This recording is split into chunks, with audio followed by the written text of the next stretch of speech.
Today, we have the pleasure of welcoming a truly exceptional guest. Dr. Lamia Zafrani is a consultant obstetrician and gynecologist, a leading voice in women's sports health, and an award-winning advocate for active pregnancy and female athlete welfare.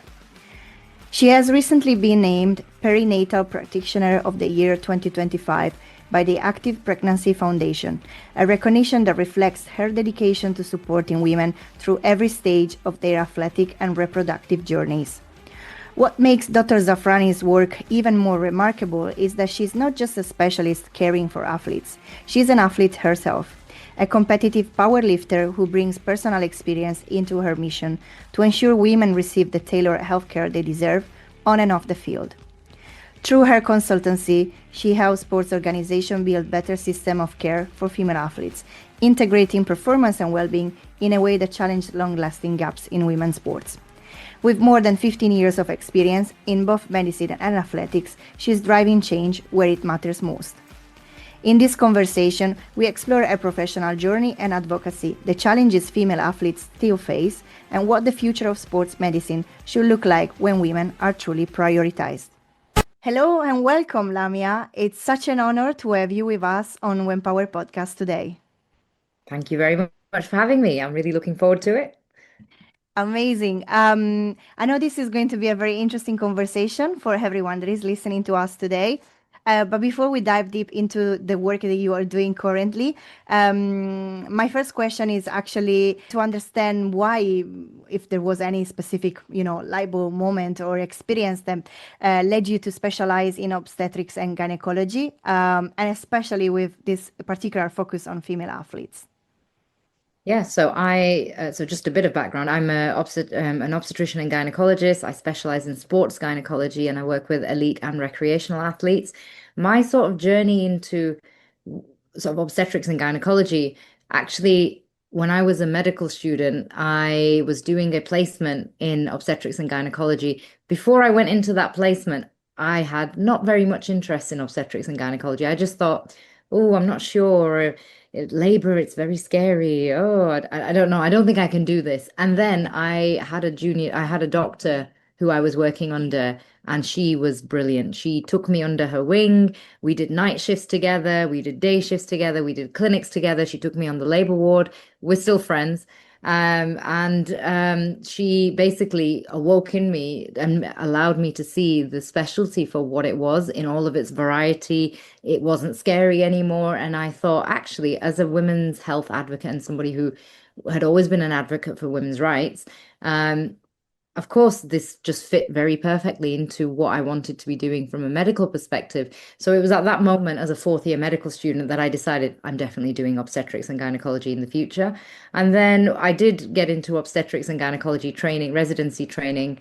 And I had always been involved in sports from a young age, doing Muay Thai, doing basically lots of team sports and collecting injuries along the way as well. But I had started powerlifting in my early 20s and realized I was really good at it and I enjoyed it. So by the time I started my residency in obstetrics and gynecology, I remember being in one particular clinic and I had a CrossFit athlete who came into my clinic at 32 weeks pregnant. And I don't know how the conversation ended up talking about what exercise she was doing. We ended up speaking about it for some reason. Now it's a part of my consulting. Like if I have a patient in antenatal clinic, it's a very intentional part of my advice giving and consulting and finding out what activity they do. Back then, I was a first year residency trainee, finding my feet. So we ended up stumbling onto the topic of exercise. She started telling me that she was doing CrossFit. I was like, great, I do powerlifting. This is brilliant. What do you do? I'm still training. And I was really impressed. But at the same time, I wasn't sure like whether what she was making no modifications, she was doing the same workouts that everybody was doing. She wasn't struggling, but at the same time, she wasn't asking my permission as a doctor, should I be doing this? She was going to do it anyway. So, but I did step back and think, as her doctor, I actually don't know what to advise her. I don't know if this is okay. I don't know if it's not okay.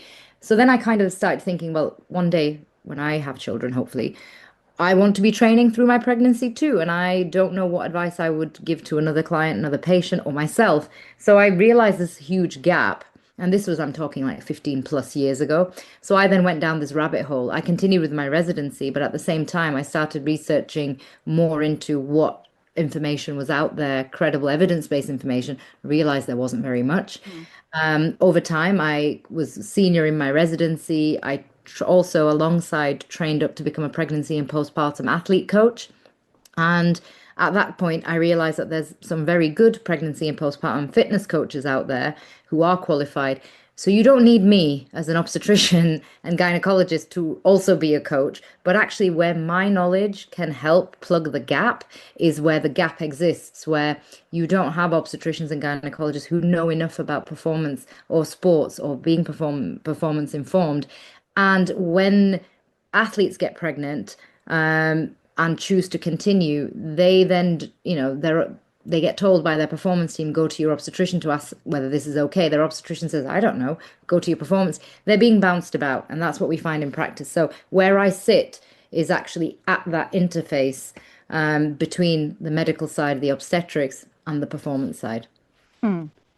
Quite an interesting place to be, like connecting also all the dots and all the data and missing data. It's great and amazing the work you're doing, and I think it's really, really needed, especially because when we look at women's health, there is so much that we don't know yet. I think we're making some step forwards, at least in terms of awareness. There is a little bit more of conversation going, but it's still a lot to discover and to see what women's body are actually capable of, rather than being held back by wanting to become a mother, being pregnant, post-pregnancy, and so on. So really, really interesting work. And I guess as a follow-up, you already mentioned it a bit, but when you went through your medical career and when you were studying, you were an athlete yourself. So I'm curious to understand maybe how your personal experience as a powerlifter influenced you back then and still influence the approach that you have to the way you take care of your patients. I mean, I guess because sports has been a hobby, an interest, something that I've grown up with, I always viewed medicine in more of a preventative and holistic capacity. So not just about waiting until somebody has a disease or especially if it's preventable with lifestyle changes, to wait until the disease is developed and they need medication, surgery, etc. So I very much, even when I was pre-medical school and medical school, I was always interested in the lifestyle, holistic approach of medicine and everything else that you can do together Hmm. to give you longevity and good health. What I noticed early on in my medical training was that from a science perspective, we weren't taught very much on nutrition. We weren't taught very much on exercise or exercise physiology, really. As doctors, it was very much eat less, move more. That's about it. And even in that, there wasn't much information or training around nutrition. So these were things I then went and did on my own because they were interests of mine. Of course, if I'm training, I want to fuel myself properly. And then growing up in the 90s and 2000s, the women, the body image and ideals and beauty standards back then were slightly different to now. Hmm. Of course, everybody of my age generation has gone through I need to lose weight, I need to be smaller. Of course, I went through that too. So, I was trying to lose weight, still be athletic, all of these same challenges that a lot of athletes have. And it was through that I started looking at nutrition, looking at exercise, looking at fueling, etc.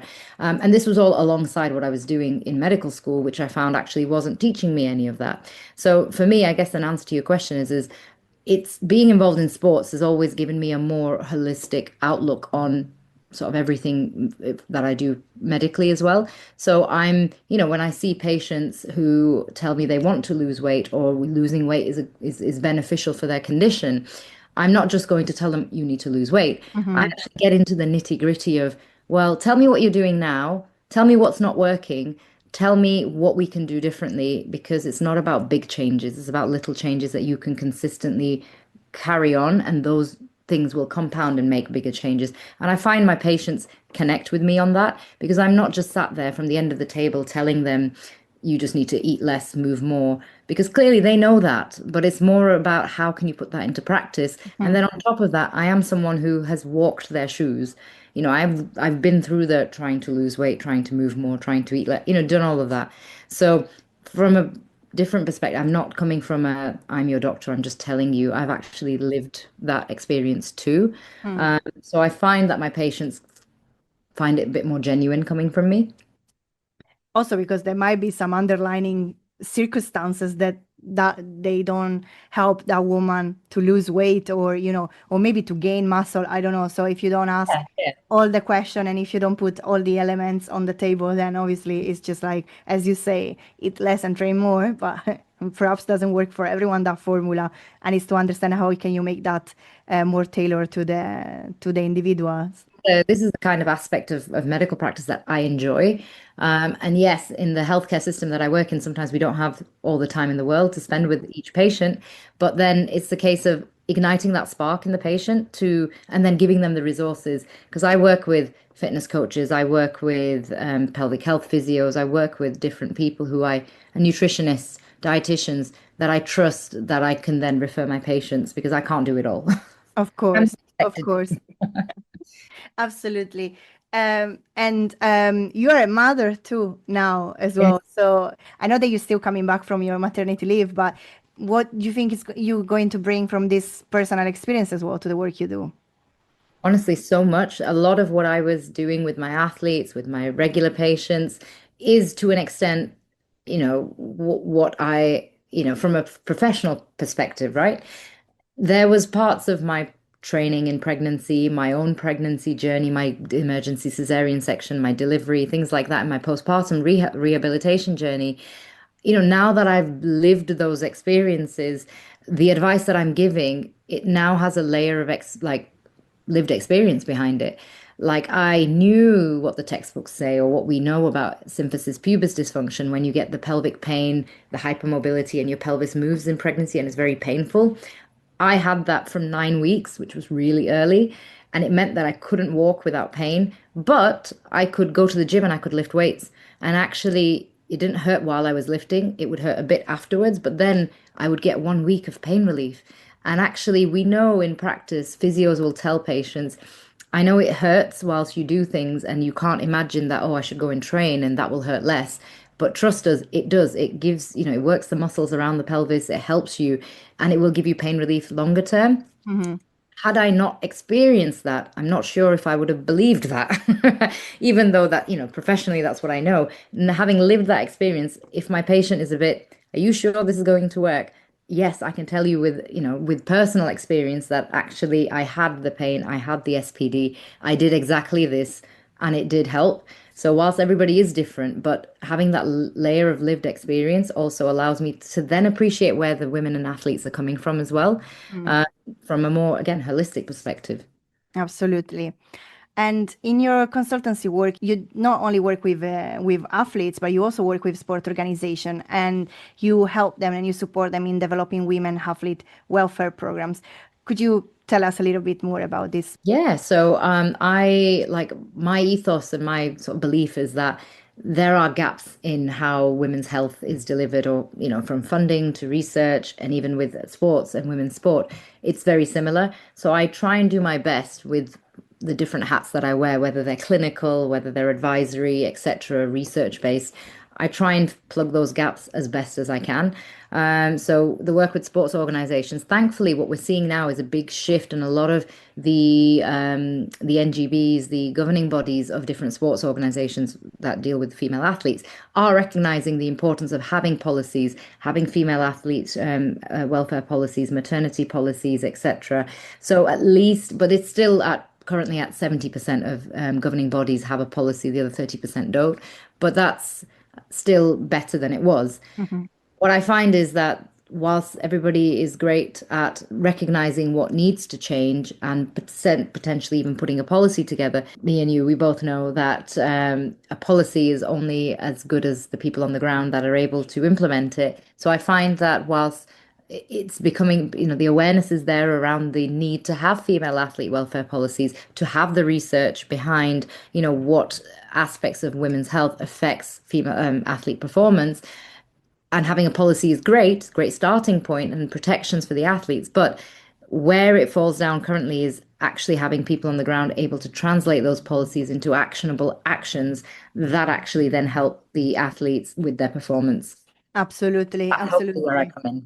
come Yeah, I think that's the problem. I guess in every with every policy and in every field we move around. You have something written on paper. It's not guarantee that it's actually applied and it is applied correctly. It's still, you need to put trust on the people that they are going to put in action that policy. So, as you said, it is already good, that there is something written and there is more, as you say, awareness. But yeah, actually then to see concretely what is that transforming into it and what is the real impact that we are having on athletes and women on the field, on and off the field, and how are they actually supported? Because you might have some organization that they will, follow through, but then others, if they lack knowledge, they lack funding, interest, and everything else, then obviously that is just a piece of paper, and there is no actually a in. tangible I effect. think that is it. I think one of the main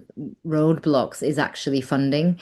A lot, and especially in female and women's sport, it's still not as well funded Mm. as men's sport or other sports. So there is always that roadblock that there will be people who recognize the value, and yet when it comes to putting the pillars in place to actually to get the care out that the athletes need, it boils down to but we're stuck with funding. Mm. And that is slowly starting to change because people know and can see, especially with recently with the Women's Euros, the Women's Rugby World Cup, that actually there is for brands, for example, or companies that are investing, they can see that women's loyalty to sports people, to sports teams, for example, does translate with stronger loyalty than sort of the men's teams and the men's sports fans. So actually, for companies, it makes business sense to invest early.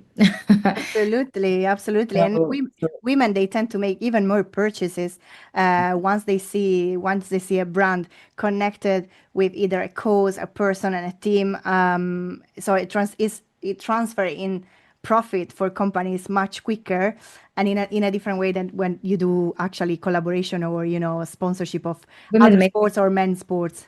Yeah, and women make the purchasing decisions for families, so then Absolutely, then absolutely. the wider aspect. So for businesses, it's a no-brainer to invest early when things are just starting to pick up rather than later when things have become established. But it's a very exciting time at the moment for women's sport, and I know and I can see that the funding side will start improving. But the other aspect, rather than funding, is also the research side. So a lot of the roadblocks we come up against is where's the evidence?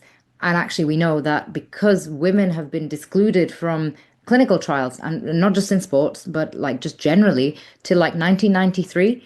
So to think that women, the drugs that we take, the medications, everything has been tested on men, on male, your 70-kilo male as your standard, and women were not included in medical trials till 1993. So, we are very much behind and we're playing catch up. So it's the same in women's sports research as well. This is slowly changing now as well. We're getting more and more research, which is great because it empowers. So if you're someone like me who works with athletes, who has the knowledge around sports gynecology, etc., fine. But not every gynecologist is. Actually, I'd argue not many are. They still need to feel comfortable and empowered to be able to give the right advice to women, especially if we want women to be active in pregnancy, for example, Mhm. but they feel they don't have that knowledge. So I guess from a research perspective, the fact that there is research coming out now, even though it's saying very, very basic things at this moment, exercise is safe in pregnancy, lifting heavy is safe in pregnancy. Those of us that work with athletes know that because the athletes have been doing it, we've been doing it, so we know that this is the case. But agreed, we need to be able to prove it as well from an evidence-based perspective so that those that don't have the direct clinical experience can also feel confident to make the recommendations to their patients. And I see Mm. this is where the guidelines and the research that's being released now is so valuable.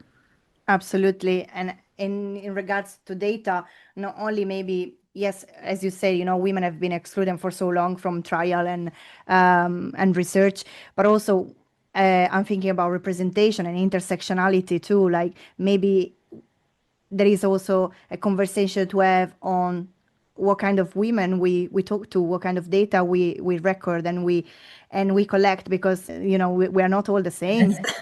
Exactly. Like men, like human beings, we Exactly. are also different, culturally, physically, what we can, the way our bodies perform. So it's not like one rule that's gonna fit all. So, and I guess as well in terms of going back to what you say about the policy before, that representation is important as well on the ground, because then if you don't see yourself represented on the research, on the data, and on the policy, and you don't have all the voices included in that policy, then again, we're just talking to a little percentage of the sport population, of the women athletes, and It's we're not not about talking to that. It's true. everyone. It's true, and that's a really good point because I work with the Active Pregnancy Foundation, which is a Mhm. charity in the UK that is, as the name suggests, interested in getting women active through pregnancy and postpartum and beyond. And it's about empowering them to feel, not necessarily that they have to be doing sports or anything at the gym, but just being more active because we know that being active reduces your rates of complications in pregnancy just generally and postpartum, as well as the mental health benefits. So I also work with the Active Pregnancy Foundation about disseminating that knowledge and the research that then makes it accessible to regular women as well and makes it applicable.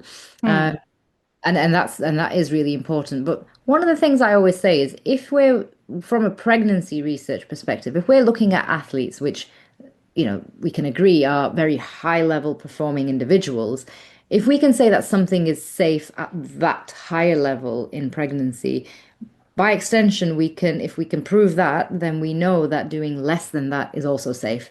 So that could then translate to your general population and general women, because if you're not training like an elite athlete, but if training like an elite athlete is safe, then Hmm. training not like an elite athlete and at a lower level is also safe. So I guess there's still a lot that we can gain from studying from female athletes, because given that funding is still scarce, if we can make the research that we do and the data that we do extract more valuable, then I think that's actually not a bad place to be looking. But you're right, even athletes are not a homogenous population, and that is where again policies fall down.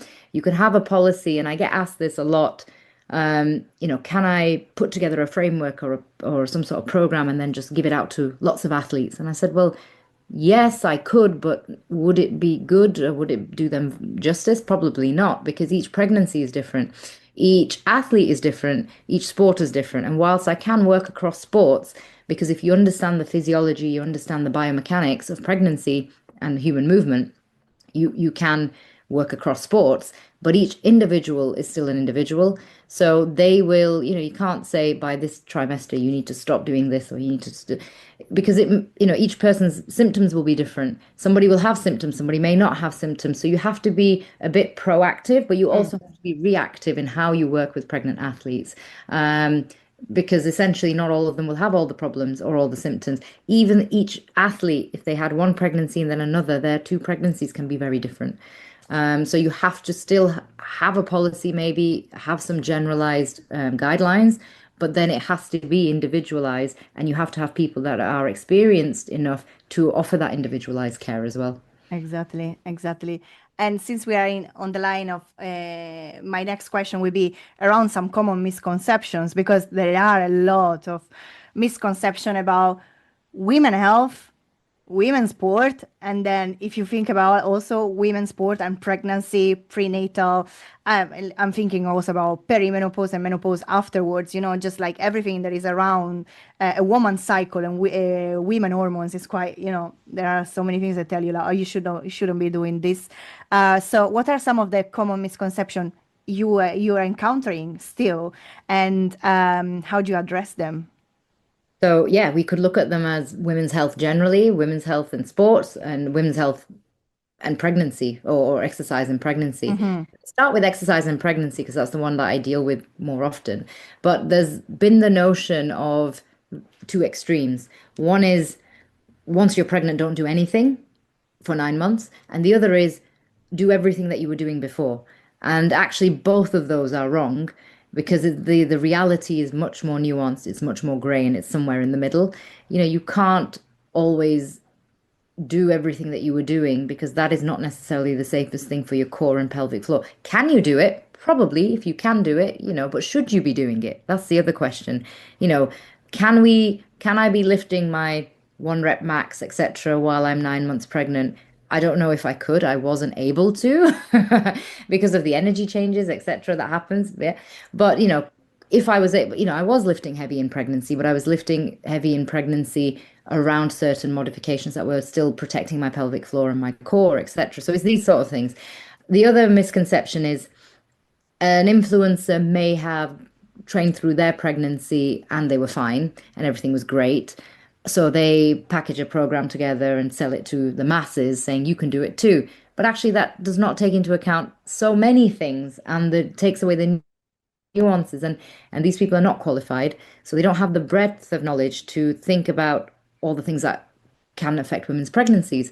And then those women are not being given the right advice for their particular individualized circumstances. So in a way, yes, I need to probably be more active on social media because if I have experience that I can share, I have a social responsibility to be sharing that. And that's a recent realization I've had, that even whether I like social media or not, I have a responsibility to be on there if I have some expertise that is not very generalized and I should share that. So those are the other myths are, well, you're an athlete or you're someone who trains, just listen to your body. Mm, But what are you listening for? What are women listening for? Because if you're an athlete or you're used to training, the very voices that make you a good at the sport or the activity are the voices that are not necessarily going to help you in pregnancy. They're the voices that tell you, oh, you feel a bit of pain, carry on, it's fine. But in pregnancy, you feel a bit of pain, should you be doing that? And sometimes the answer is SPD, for example, yes, but I know the bigger goal and this is safe, it's okay. Other aspects, no, it may not be safe to carry on. So you can't really ask a woman who is an athlete who uses that voice to become very good at her athletic sport to then use that same voice in pregnancy when actually the outcomes are very different. So absolutely. those are the main kind of myths in pregnancy and exercise.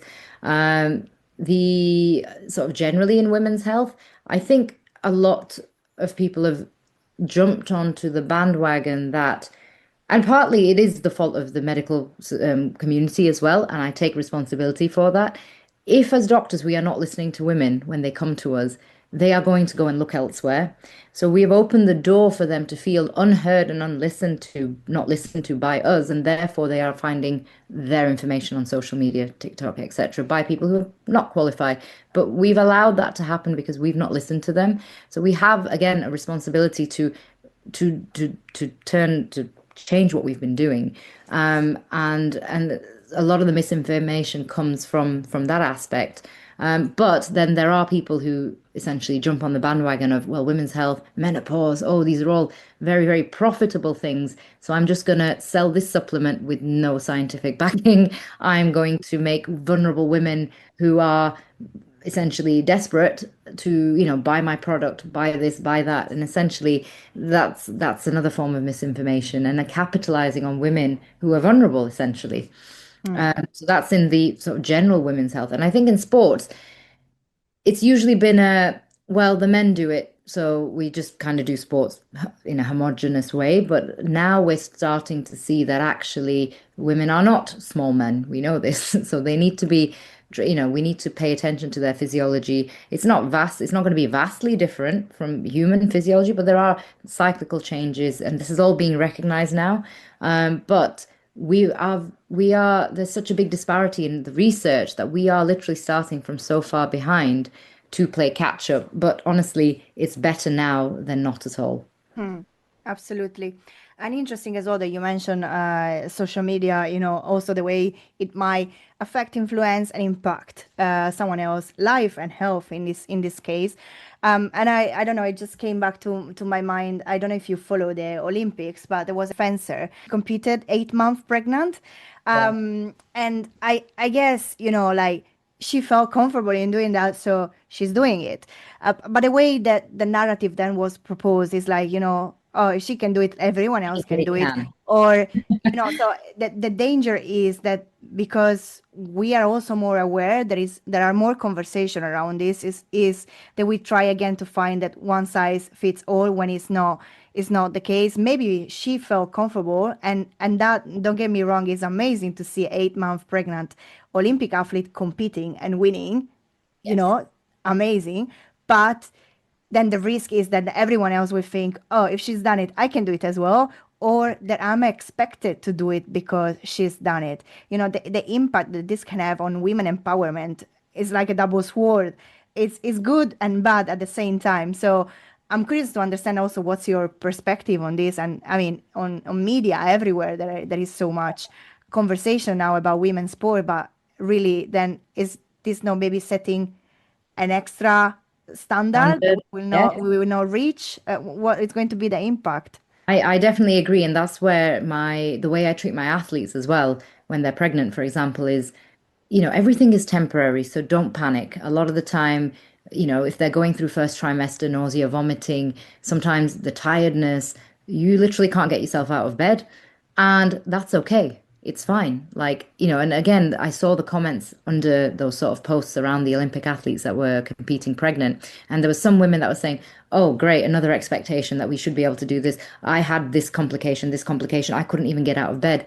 And my argument is that is very true. And some women's pregnancies are like the Olympic athletes, where they're uncomplicated.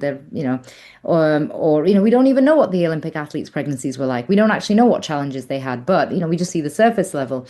But women will have different symptoms. And, even myself, I had all the intention of training and doing this through my pregnancy. And yes, I did manage to train through my pregnancy, but I developed SPD quite early, which changed how I wanted to train through my pregnancy versus how I was able to. You have to give yourself some grace in these things because your mental health is a huge side of this of everything as well. Yes, activity in pregnancy is beneficial for your mental health, but if actually, you are putting pressure on yourself to achieve a certain standard that is not possible for you because of your individual pregnancy, the things that are happening to you. I have friends and colleagues and myself. We had nausea throughout the whole 9 months of your pregnancy. It impacts what you're able to do. Now, in the worst sense, I've seen patients who are in hospital for most of the 9 months with nausea and vomiting in pregnancy, bad hyperemesis gravidarum. They're not going to be able to physically get to the gym at that time. So to then think I should be able to compete at 8 months like this athlete was able to is a bit unfair. So I think, yes, it should challenge and empower us to say, the old notion was that I shouldn't do anything and I should sit and I shouldn't climb the stairs and I shouldn't do this, these sort of notions. It should challenge the ones that are not true, but it should also not make you feel inadequate in a way, especially when certain things are not realistically achievable because of your individual pregnancy Hmm. experience. So it's about giving yourself grace. That's the word I was looking for. Absolutely. I mean, it's the same thing if you think about it with the period. That's another, misconception. Oh, you have your period, so you need to be in bed and rest. Or because I have my period, so I'm not able to go to the gym. And I have this conversation very often with a lot of my friends, as I'm a very active person, but I do suffer of PCOS and endometriosis. So I have my moments where I'm like, I'm really struggling to get myself out of bed. However, I still train 6 times a week, and I do follow through with my marathon preparation and things like that. And it's not that I have superpower or anything like that. It's just like I feel that also what's my body need to be able to keep functioning the way I need it to function. And then I have other friends that they prefer to be in bed. That's totally fine, but it shouldn't be a limit in that sense. But as you say, you need to do what you can do with your body, with your ability, and not feeling bad because you are in bed and your friend is out there training. We are two different people. And Exactly. at the same time, maybe my endometriosis is not that advanced or that painful as someone else with endometriosis. So that person will be in bed and I am still training. It's just like learning to understand that we are all very, very different. And I think, yeah, a common thread in this conversation is like there is not one size that fits all.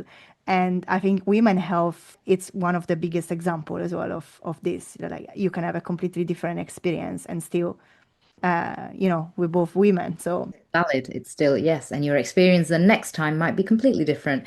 And I think that's been a challenge for research for women's health in general, because our hormones mean that there is so many variables. For research, if it's not black and white, it becomes very difficult. So we were discounted because our hormones were too complicated. But Hmm. actually, that is the beauty of it. That actually, when we don't understand it, and we are now so far behind that we're playing catch up. But I think there is so much beauty in the fact that the our hormones do allow us so much complexity, but in a good way, and so much individualism, like in things to be so individualized that, Hmm. I have endometriosis. I had surgery 10 years ago, and, touch wood, I've been fine. The surgery was great. I went on a Mirena coil since then, and I took it out to conceive and had some issues sort of with miscarriages.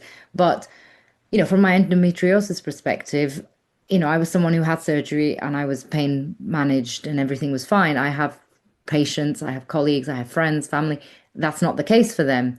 And and we don't know why those differences exist. We don't actually understand the diseases that women have because we haven't spent time looking at them in detail. And hopefully that's going to change. Hmm.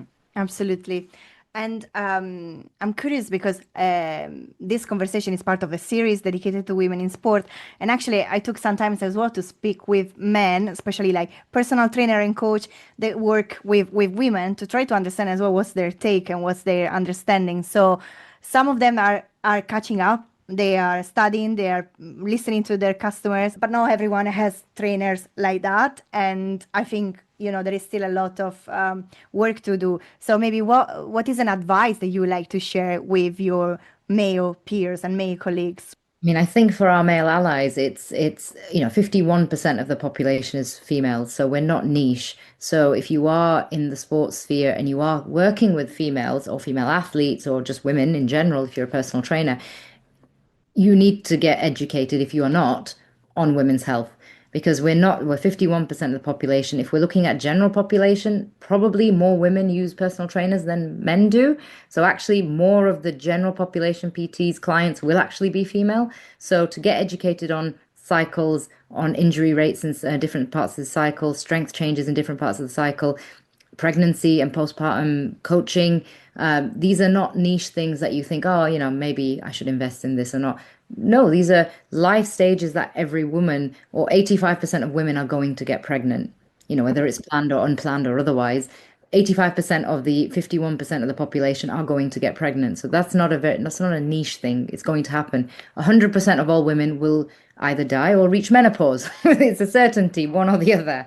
So, these things are not niche. They are guaranteed that they're going to happen or very highly likely. So if you're a male ally or a male that works in fitness, sport, it makes sense for you to invest in becoming educated on this because it's only going to help you be a better coach for your female athletes or for your general population of women. Absolutely. And looking ahead, what kind of changes and advancements would you like to see in the healthcare that is the healthcare support available for female athletes? Oh, are we talking if I had a magic wand and, Yes, yes, yes. Like, science hasn't caught up yet and all of this? Oh, this is great. I mean, in an ideal world, and to be fair, because I work with health tech companies and innovators that come to me with ideas, so I can see how this could actually happen as well. I think the use of AI, personally, is beneficial. It's happening. So we either embrace it and make it into something that we want to be using that is beneficial rather than not beneficial. But like we've got wearable technology that uses AI, etc. So in an ideal world, what would it look like? It would be individualized. So it would be, your training, your everything, your nutrition, everything would be individualized to you as the individual, not necessarily looking at this is what happens to women, this is what happens to people doing this sport, this is generally what kind of nutrition you need. It would, in a way, we'd be looking at bloods, biomarkers, biohacking, all of these things, wearable data, putting it all together so that we would have protocols individual for you, for me, for the other person, and they wouldn't necessarily be sort of big protocols or frameworks based on generalizations. But I can now that I can see how we use wearables, how we use AI, actually it doesn't feel like it's a magic wand thing that I need. I can see it happening, using biomarkers, using and all of that information and data to put it together. When I was a teenager, a long time ago, I used to think, oh, wouldn't it be great if we could tailor medicine and healthcare to individuals based on each individual? Like I always used to think, what if I knew what medication I needed for me, what dosage, or what lifestyle measure would work for me, and I just knew that, and we knew what that was, and I knew that it was different for somebody else. And back, 15, 20 plus years ago, that seemed very much like a fairy tale because obviously all the technology we have now wasn't around when I was a teenager. So it was me dreaming of these things. And now they're very much, I've worn a continuous glucose monitor, I wear a wearable, I get all of this data. And now I know to an extent how I can alter my training for the best performance outcomes based on certain aspects that of my biology. And yet I know we can project that into the future and make that even better. Should we schedule a call in like, I don't know, 5 years and you tell me, okay, Laria, let me tell you Sure. how I transform my business. That's what we're doing right now. It will be so, Yeah. yeah, I mean, as you say, it's coming. So it's either you embrace it or you resist it. And if you resist it, anyway, it's gonna fall on the lap of everyone because in 5, 10 years, everyone is just gonna work with AI. AI is already creating new jobs that didn't exist before, new opportunities. Technology is advancing so fast. So in and Yeah. I don't think AI is going to take, well, it will possibly take some jobs, but what I mean is it's not going to replace human connection. It's not going to replace like the need for, I mean, even now I could use ChatGPT to write me an exercise program, right? But it's not going to be really tailored to me. It's not really going to have the nuance that having a fitness coach who's worked with me for 10 years, who knows what I'm like training on my period versus, it's never going to replace the need for humans. So we either fear it and then it replaces things that we could have controlled and developed ourselves so that we outsource the tasks we don't want to do to the AI and then concentrate on the tasks that only we can do. And that's the way I see it as a doctor, because there's a lot of fear mongering as in medicine as well, in healthcare, oh, that AI is going to take my job. No, I don't think. no, no, doctor will still be needed. What advice would you give to young women aspiring to pursue a career in sports or at the intersection of sports and women health? I think that my advice would be because we know that young girls, if they're going to drop off and drop out of doing sports, they usually do that around puberty age. And that is partly because they start their period, women's health issues, etc.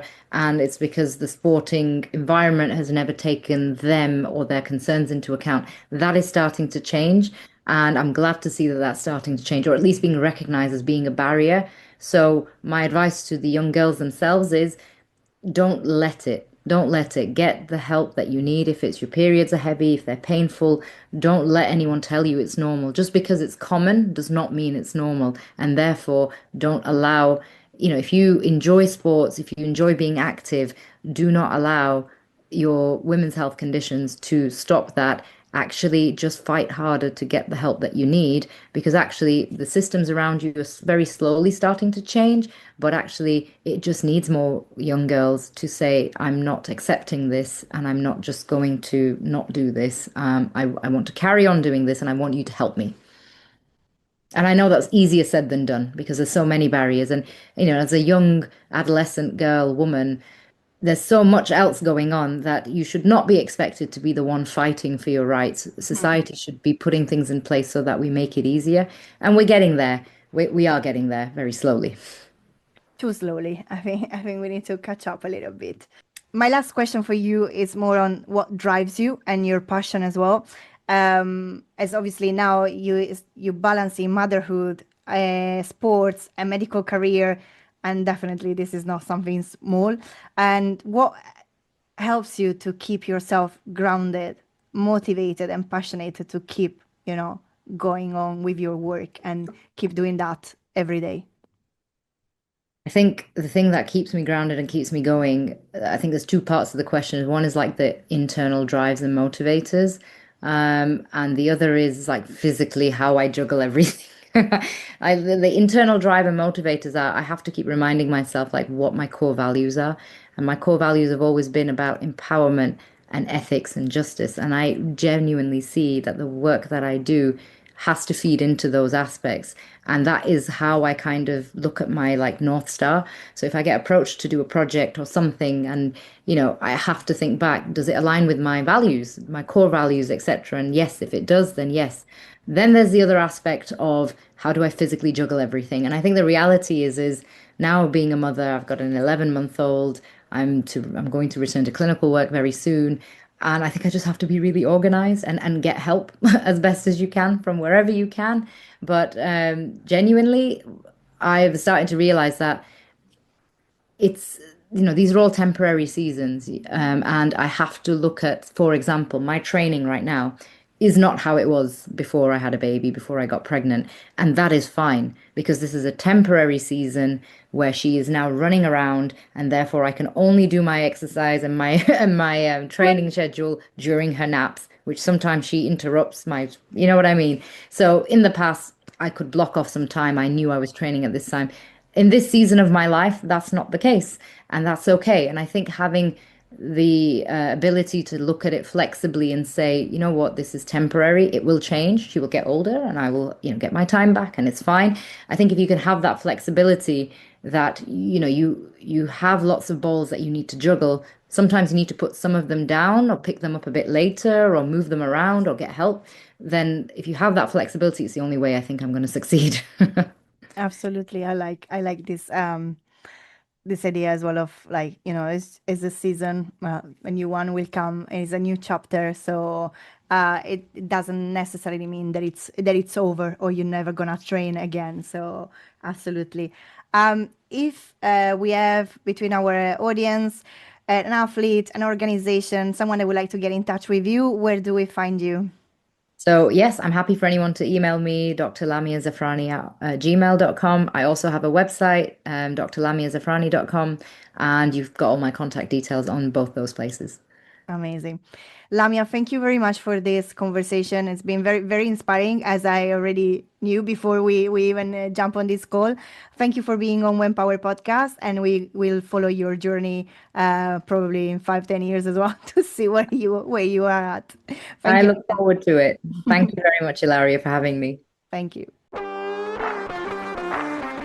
Thank you for listening to this episode of When Power Podcast. I hope Lamia's story leaves you inspired to challenge assumptions, support female athletes in your community, and push for the advancements we still need in women's sports health. The future is brighter thanks to experts and women like Lamia, who refuse to accept anything less than equity and excellence.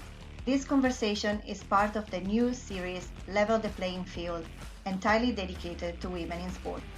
If you enjoyed today's episode, don't forget to follow us on all social media at WhenPowerUK. Visit our website at www.whenpower.co to discover more stories, events, and resources. And as always, remember that together we empower women. Till the next time.